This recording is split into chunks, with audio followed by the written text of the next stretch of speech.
Já faz 60 anos este velho criminalista, dos poucos sobreviventes de época vetusta, previne, reclama, teima em não permitir que a advocacia seja aviltada.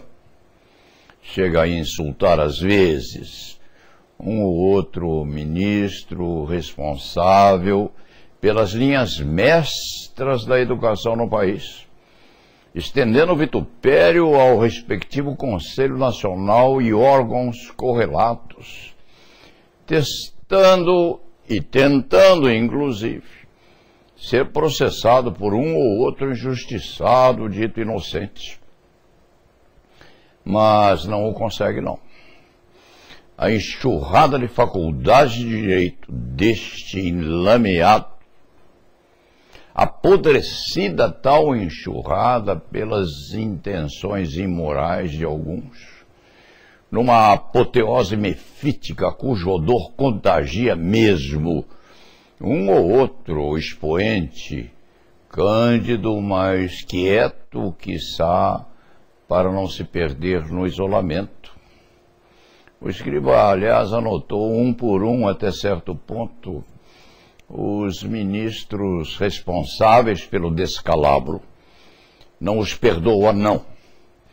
Compete a cada um deles fazer a própria defesa ou o apontamento dos circunstantes, talvez, repetindo, aliás, a pútrida rotina da chamada colaboração premiada, se quando acontecesse, o que seria uma realidade muito remota, uma cornucópia cinzenta, assim, fazendo nós todos de conta que somos fortes, potentes, sendo nossos bastonários ouvidos em sisudas preleções.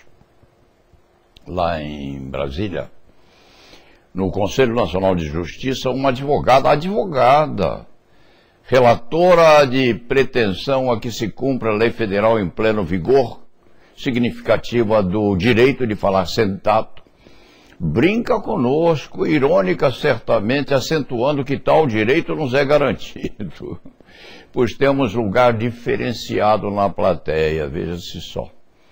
À frente, entretanto, a tribuna está vazia, obrigando seus defensores, se quando vigiando, a ficar em pé, pois de outra forma não conseguem fiscalizar o que se passa na corte. Queremos falar sentados, pois lei federal em pleno vigor nos garante tal prerrogativa.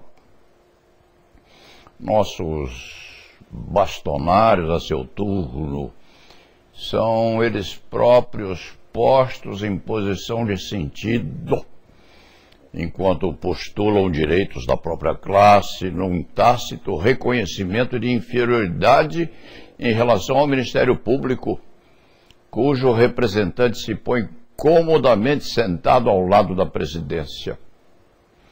Nenhuma oposição quanto a isto, não.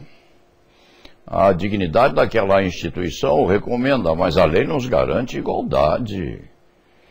Vale a restrição de assento. Quanto a advogados, submetendo-se a tanto, inclusive, o defensor que já foi presidente do Supremo Tribunal Federal, Sepúlveda pertence. Hoje é um colega respeitadíssimo e engalanando a beca presentemente, embora o fazendo quase em noviciado, fosse o primeiro ele mesmo a servir de exemplo a cumprimento do preceito pela Suprema Corte, enquanto sustentando oralmente, e os 700 e poucos mil advogados brasileiros ficariam satisfeitos. Não o sendo, precisa reivindicá-lo à Corte, colocá-la sob seu bastão a tempo certo. Carga e honorária e honraria a lhe serem dirigidas, pois há tanto distinguido pela idade, com serviços diferenciados prestados à justiça e altivez com que deixou a toga, começando a usar a beca hoje. Esta rebrilhando sim, mas reverberando num começo ou num recomeço de exercício da advocacia. Este antigo criminalista já teve da advocacia tudo a extrair. Ela já lhe deu todas as dores e todos os brilharecos adequados, quer nos bons tempos ou no tempestuoso período da ditadura, vivido por este advogado na plenitude. Não mais pretende este advogado a não ser continuar usando e vestir a beca, aquela mesma que o acompanha há 50 mais 10 anos. Desprezado, aliás, o período de solicitador acadêmico, antigo aprendiz de advocacia. A vestimenta, aquela beca, já foi pertencente a um professor de universidade respeitadíssima, mas foi resgatada, ainda jovenzinho, o escrivinhador, no fundo de um armário, descartado da própria sede antiga da OAB Paulista. Estava lá, esquecida. E identificado o primitivo proprietário, foi oferecida ao filho daquele catedrático que não a resgatou. Não a resgatou. Espera o tempo certo para fazê-lo. Esta beca, quiçá a beca de um professor, é a preferida por este advogado na sofrida vilegiatura pelos tribunais do país da conforto. Tocante aos nossos líderes, todos eles legítimos defensores da categoria, postos dos múltiplos segmentos da federação, aqueles que se foram e aqueles que vêm, este memorioso, como o Funes, do escriba diplomado da nossa literatura mundial. Este escriba quer ver as marcas que tem cada qual no peito. Nós estamos a prover aqui e ali a difícil tarefa de cooperar para a redignificação do país. Mas andamos muito mal, gente. Nós não conseguimos sequer assentamento quando falamos no recinto do maior tribunal do Brasil, no maior tribunal, na mais excelsa corte que o país tem. Não conseguimos um assento à tribuna. Precisamos falar em pé, envilecidamente falar em pé. E não obtemos tal prerrogativa que nos é garantida. Segue cópia desta crônica, que excepcionalmente é lida agora, aos eminentíssimos ministros da Suprema Corte. A ministra Carmen Lúcia já recebeu pretensão igual.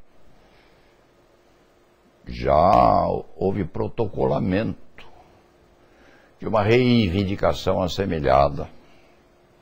E lá atrás ela iniciou a presidência acompanhada pelo violão de um bardo inspirador, Caetano Veloso. Uma posse diferente.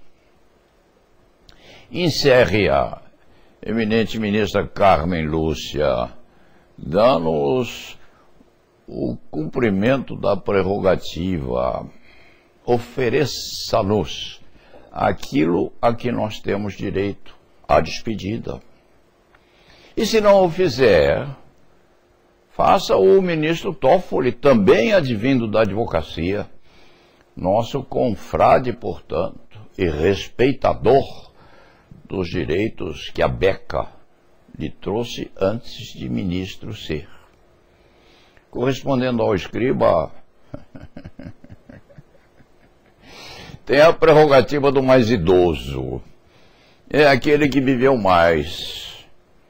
Viveu superiormente a todos os integrantes da Suprema Corte e a grande parte dos advogados que o Brasil tem. É o mais velho, sim. Nesse sentido, antiguidade é posto. Antiguidade se o faz, respeitado e ouvido. E lá na Vevá.